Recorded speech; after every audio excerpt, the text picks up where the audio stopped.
Hi there, my name is Evan. Welcome to Buff Birds. Today, let's learn how to squat. Buff Birds.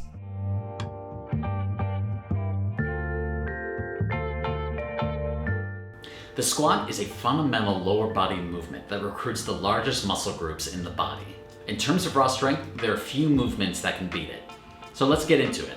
To get in positions for squats, stand with your feet about shoulder width, maybe slightly wider. You're going to have a slight turnout in your feet as well if you'd like.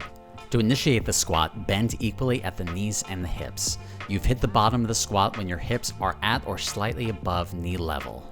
If you have the mobility to do so and can maintain a neutral spine, you can squat all the way down by flexing the knees completely. Depending on the person, you might feel more comfortable with your feet parallel to each other, or you might feel more comfortable with your feet turned out slightly. You may also need to experiment with the width of your feet. Some people like it more narrow, some people like it a little bit wider. You're gonna have to experiment with both turnout and the width of your feet to see what feels best for you. If you're having trouble with the hinge and sending your hips back while you get into that squat, think about sitting back into a chair.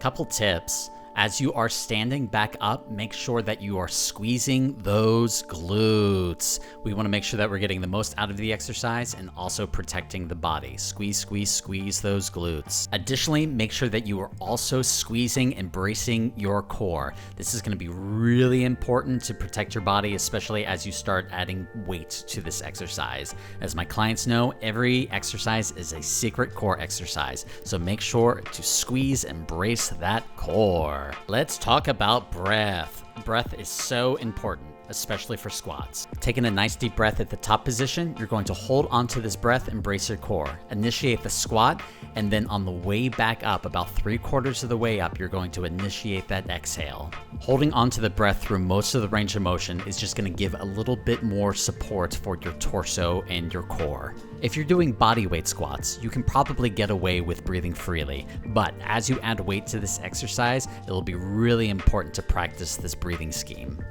But what do I do with my hands? If you've ever done squats or been in a freshman level acting class, you've probably heard this question. Honestly, it's whatever feels best for you.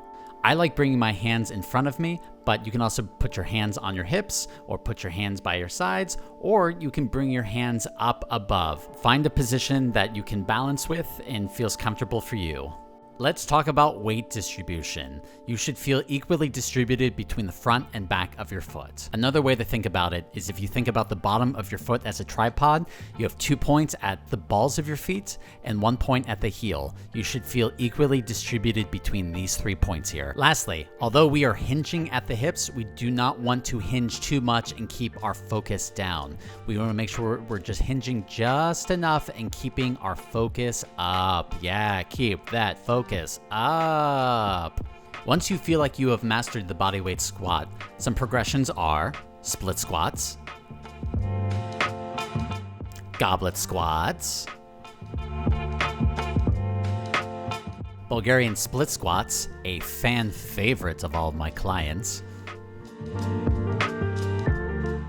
and the monarch of all squat exercises, the barbell squat. If you want to learn more about squats or about personal training, head on down to buffbirds.com.